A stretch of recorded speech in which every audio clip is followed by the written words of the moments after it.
O senador Magno Malta, em vídeo divulgado pelas redes sociais, manifestou solidariedade ao jornalista Alan Frutuoso, do site Vista Pátria, que foi preso ao tentar embarcar em uma viagem de férias com a família. Magno Malta apontou: "Estamos vivendo um estado de exceção, onde nós vamos chegar sem a reação do Senado. Não vou me referir ao alinhamento do Poder Judiciário com o Poder Executivo e com a boca calada da Câmara dos Deputados e, pior, do Senado." O senador cobrou o presidente do Senado, Rodrigo Pacheco, por ação. Magno Malta disse: "A minha cobrança aqui é ao presidente do Senado. A minha cobrança é a Pacheco. Você foi eleito, Pacheco, para guardar a Constituição e guardar os deveres e obrigações constitucionais do Senado da República, que precisa acabar com esse ativismo judicial." Magno Malta questionou as prisões por alegados atos antidemocráticos e perguntou: "Preso por atos antidemocráticos? Quem vai definir isso? Quem vai definir isso? Isso vai ficar até quando? Até quando vai durar?" Malta conclamou os colegas senadores: "É preciso que haja indignação, mas ação. Nós, senadores, temos obrigação de cobrar de Pacheco que ele use o seu poder de presidente, que lhe é conferido pela Constituição, e coloque o Supremo Tribunal Federal no seu devido lugar." Ao divulgar o vídeo, o senador disse: "Minha solidariedade ao jornalista Alan Frutuoso e que o Senado, como instituição protetora da Constituição, tome as devidas providências. Para aqueles que defendem tais medidas, estejam cientes de que os que têm poder para prender sem limite, amanhã podem fazer o mesmo com vocês." O senador Eduardo Girão, por seu turno, divulgou trecho de um discurso em que já alertava sobre o ativismo judicial e disse: "Mais um jornalista preso hoje. Ou o Senado reage à dobradinha STF governo Lula, ou será tarde. Que nossa democracia está em frangalhos, todo mundo sabe, mas o grande corresponsável por tudo isso é o Senado Federal na sua omissão covarde. A teoria do sapo na panela quente está a todo vapor em nosso país. Hoje, mais uma vítima do sistema bruto carcomido, sem querer fazer juízo de valor, até porque não o conheço e nem o seu caso, mas pela forma ilegal que foi, é o jornalista Frutuoso. Ele foi detido e preso no aeroporto, sem o devido processo legal, sem saber o motivo, sem seus advogados terem acesso aos autos. Até quando? A Casa Revisora da República precisa agir diante da escalada de arbítrios vindos de alguns ministros da Suprema Corte e só o Senado tem essa prerrogativa para investigar essas autoridades que estão ao seu bel prazer, mandando e desmandando no Brasil sem a menor observância à Constituição Federal. E o que vem acontecendo não é de hoje. Nas eleições de 2022, todos lembram que o TSE proibiu que se alertasse que Lula tinha vinculação com ditaduras. E agora o que vemos? Lula recebendo com honras de Estado o ditador Maduro da Venezuela, que subiu a rampa do Palácio do Planalto. Esse foi só um dos exemplos do festival de censura que vivemos no pleito passado e continua. São tempos sombrios. E como se não bastasse a vinda de Maduro, Lula convidou toda a claque de autoritários para vir ao Brasil. Perdeu qualquer resto de vergonha que tinha. Mas a quem espanta tudo isso? Todos sabíamos, parece que só o TSE não. Será que não? Que a verdade, a justiça e o bom senso prevaleçam em nossa nação. Sob a presidência de Rodrigo Pacheco, o Senado sofre uma intensa paralisia. Na legislatura anterior, o próprio plenário se reuniu poucas vezes e as comissões praticamente não funcionaram, impulsionadas pela paralisia da Comissão de Constituição e Justiça, que, sob o comando de Davi Alcolumbre, também mal se reuniu.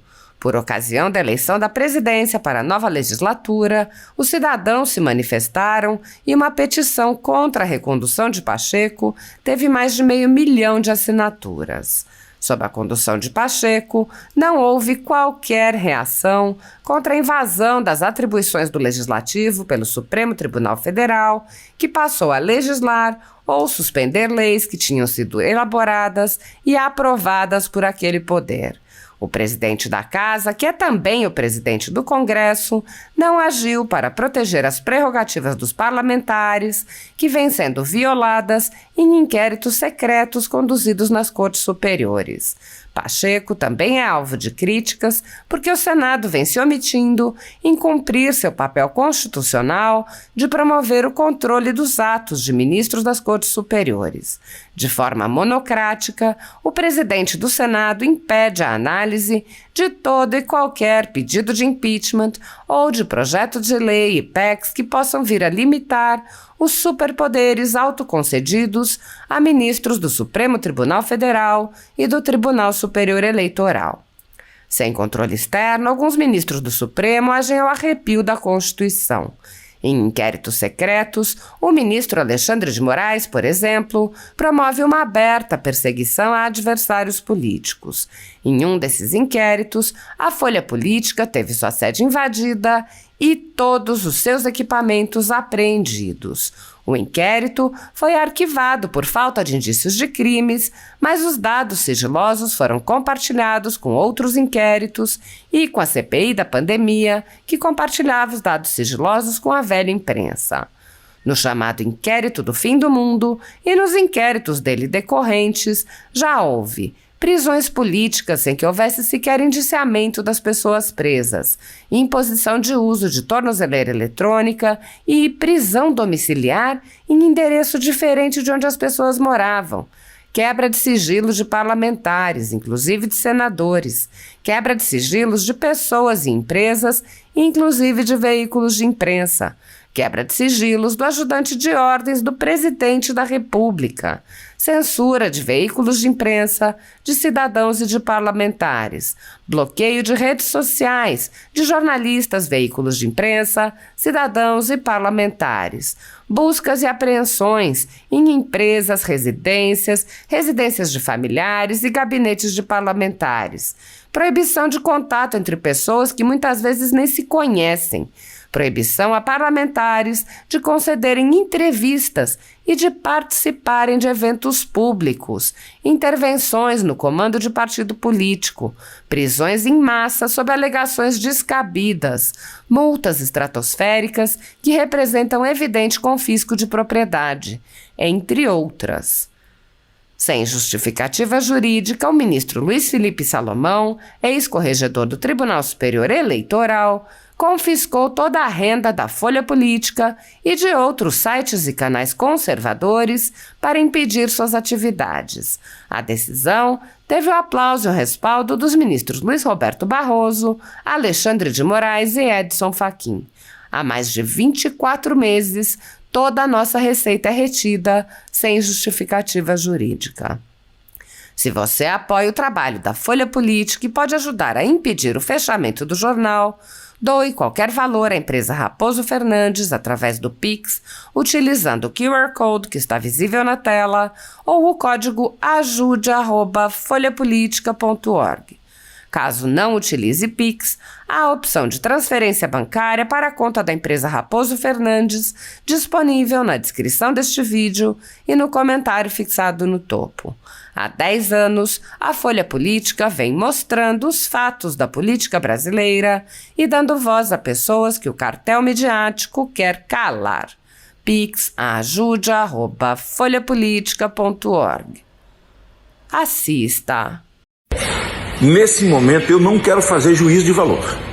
O jornalista preso, o Alan, preso com um filho autista, bom, se isso já estava arrumado, eu já comecei dizendo que não vou fazer juízo de valor. Mas nós estamos vivendo um estado de exceção, onde nós vamos chegar sem a reação do Senado. Não vou me referir ao alinhamento do poder judiciário com o poder executivo e com a boca calada da Câmara dos Deputados e pior, do Senado, onde eu faço parte. A minha cobrança aqui é o presidente do Senado. A minha cobrança aqui é Pacheco. Você foi eleito, Pacheco, para guardar a Constituição e guardar os deveres e obrigações constitucionais do Senado da República, que precisa acabar com esse ativismo judicial. Nós estamos encurralados e por conta disso nós vamos ficar calados? Não, eu não vou me calar. Aqui é minha solidariedade ao jornalista e a todos que estão exilados. A minha solidariedade a essa criança autista e o outro filho que estava com ele, sabe, agora preso por atos antidemocráticos. Quem vai definir isso? Quem vai definir isso? Isso vai ficar até quando? Até quando vai durar? Então é preciso que haja indignação, mais ação. E nós, senadores, temos obrigação, todos nós, de cobrarmos de Pacheco que ele então use o seu poder de presidente, que lhe é conferido pela Constituição, e coloque o Supremo Tribunal Federal no seu devido lugar. Eu quero falar hoje, senhor presidente, sobre mais uma grande aberração política, uma atrapalhada desse governo que assumiu o Brasil em janeiro. O famigerado Foro de São Paulo tem o destaque da presença de algumas ditaduras sangrentas, como Cuba, Venezuela, Nicarágua. É sempre bom lembrar que nas últimas eleições presidenciais, o TSE proibiu, Tribunal Superior Eleitoral, a divulgação de que Lula mantinha vínculos pessoais e políticos estreitos com pelo menos 2 ditadores truculentos: Daniel Ortega, da Nicarágua, e Nicolás Maduro, da Venezuela. E a verdade é que está sendo exposta aí, inclusive semana retrasada com a presença do Maduro, é que a relação deles é estreita, sim, e não é nada boa para o Brasil, para um povo de bem, que não aceita vilipêndios contra quem quer que seja. O Foro de São Paulo foi criado por Fidel Castro e Lula, cuja primeira reunião foi em São Paulo, a convite do PT, no chamado Encontro de Partidos e Organizações de Esquerda da América Latina e do Caribe, para ser uma frente de partidos políticos e organizações de esquerda com o objetivo de promover a pátria grande bolivariana, com a integração latino-americana no aspecto econômico, político e cultural. Quem primeiro divulgou a sua existência, modus operandi e intenções, foi o advogado paulista José Carlos Graça Wagner. Hoje, mais de 100 partidos e organizações políticas fazem parte, dentre eles os seguintes partidos brasileiros: PDT, Partido Comunista do Brasil, o PCB, Partido Comunista Brasileiro, e o PT. Muitos dos objetivos do Foro de São Paulo atentam contra a soberania brasileira. E o Brasil é tido, desde o início, como a galinha dos ovos de ouro, pelas suas dimensões continentais e pujança econômica, financiando com recurso público do dinheiro seu, do dinheiro do contribuinte brasileiro, o projeto de poder da hegemonia da esquerda em toda a América Latina. É o presidente Lula, cada vez mais voltado aos interesses ideológicos dos países comunistas, que precisam do dinheiro do Brasil para financiar as suas economias falidas. Visando evitar desvios de recursos via BNDES, entrei com um projeto de lei proibindo o financiamento de países estrangeiros enquanto existirem brasileiros passando fome, como já aconteceu anteriormente nos governos do PT, com vários calotes dessas ditaduras. Ninguém esquece que um dos empréstimos concedidos a Cuba pelo BNDES teve como garantia aceita pelo banco a entrega de charutos. Parece piada, mas não é. O Senado tem a obrigação de ter um posicionamento firme perante essa articulação política que pretende fortalecer uma ameaça ao desenvolvimento do Brasil. Por isso, eu e o senador Cleitinho demos entrada em 2 requerimentos de informações, um deles dirigido ao ministro das Relações Exteriores e o outro ao ministro-chefe da Casa Civil. A partir dessas informações, avançaremos em outras providências em defesa da soberania nacional.